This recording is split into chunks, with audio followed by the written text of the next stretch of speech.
Good day, my dear students. For this day, we will discuss a very important topic in Earth and Life Science. Let's start.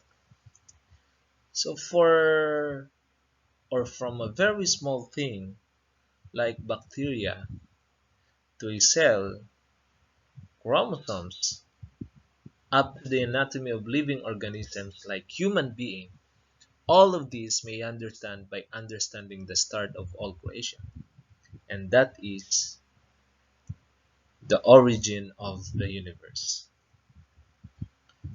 Now,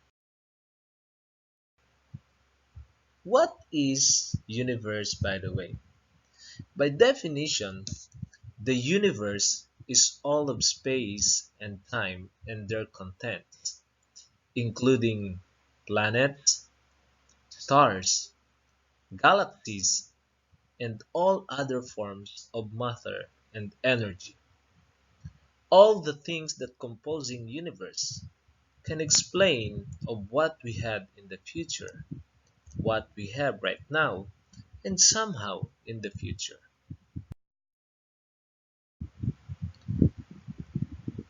Basically, the origin of the universe was explained by the three main theories during those times.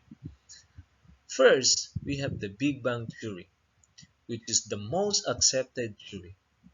Next, we have the steady state theory, and lastly, the pulsating or oscillating universe theory.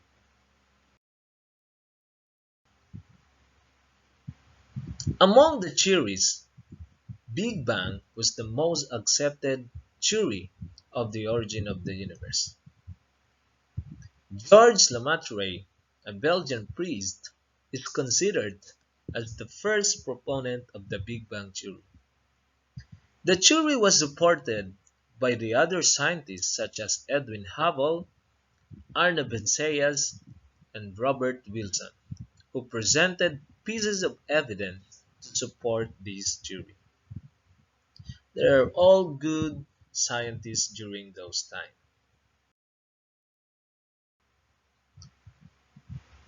The Big Bang theory stated that the universe was started as singularity, which is an area predicted to be in the core of a black hole with a very high temperature and density, which compressed matter with its intense gravitational pressure.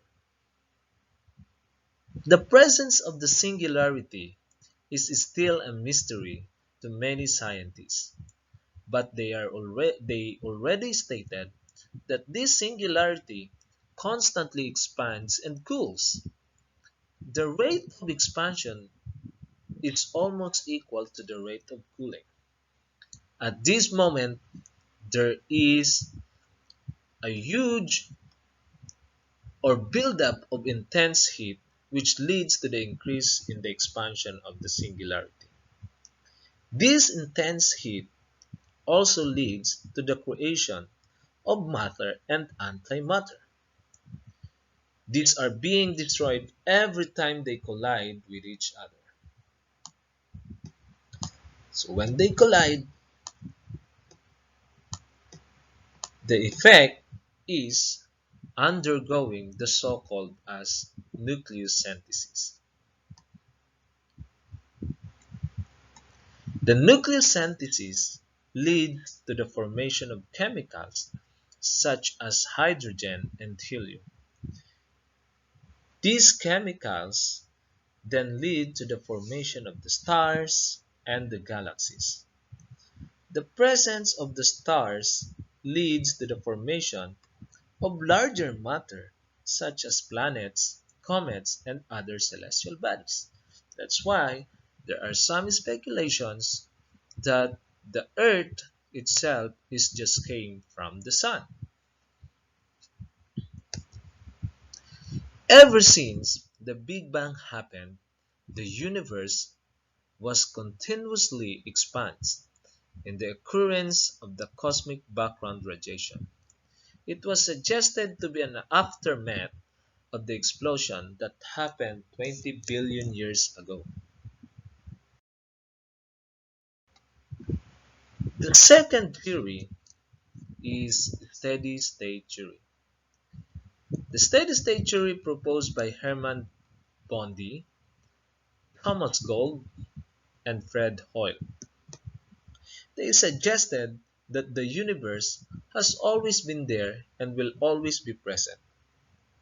It also conveys that the universe always looks the same in any time or space, but continuously expands while simultaneously creating matter, maintaining the density of the universe. That's why they call this theory as steady state.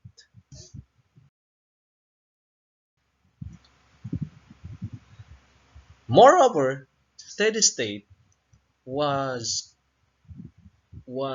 compared to a droplet of water with particles inside of it. So in droplet of water, the size differs or the size increases, but the particles or the particles inside doesn't change at all. So they say that no matter what the space changes, the density on it doesn't change. So always looks the same in any time or space. If we will try to compare the Big Bang model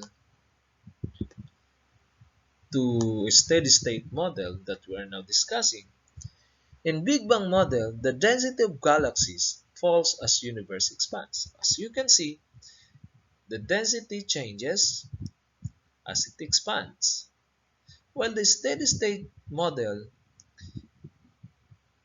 um, explained that the density of galaxies remains more or less constant as universe expands. So when you say constant, the density doesn't change at all.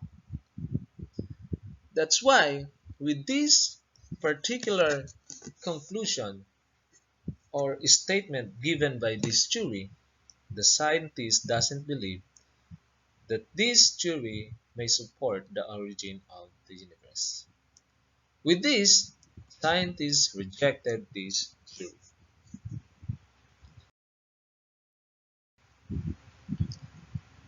The third theory is oscillating or pulsating universe theory.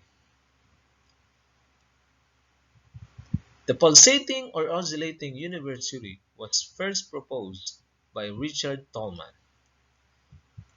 He described this theory as a combination of the Big Bang and the Big Crunch.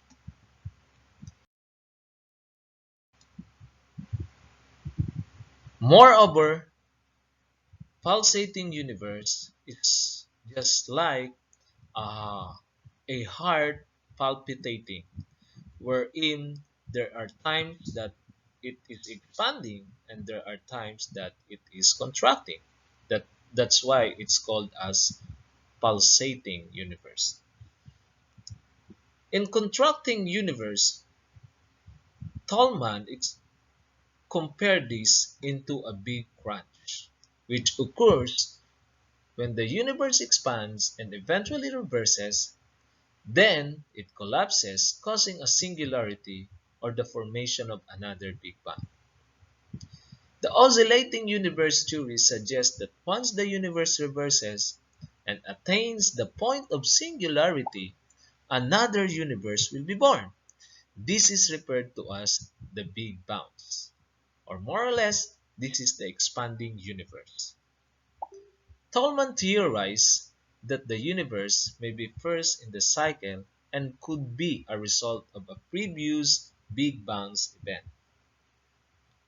But just like in the steady-state theory, scientists discovered many loopholes in the oscillating universe theory, because it was said that for the universe to collapse, of course, energy must be present.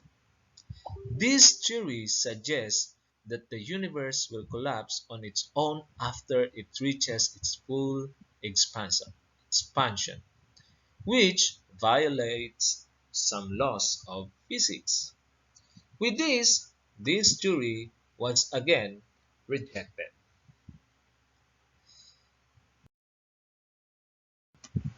Okay, At this moment, let us have a recap of our discussion.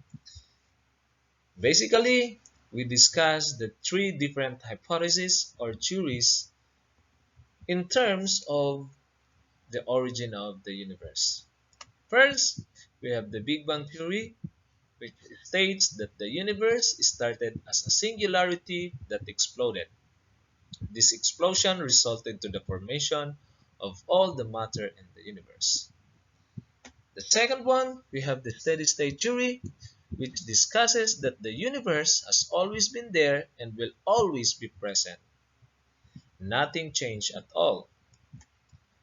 And lastly, we have the oscillating universe theory, which discusses that the universe is expanding and will contract once all the energy after the Big Bang is used up.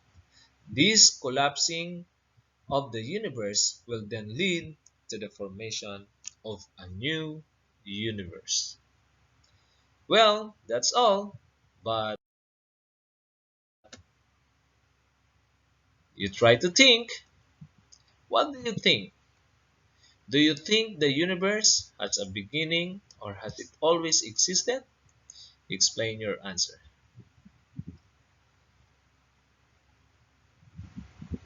That's all for this day. Thank you for listening. For my upcoming videos, please subscribe in my YouTube channel, Mr. Mike Cuenta. Thank you and good day again.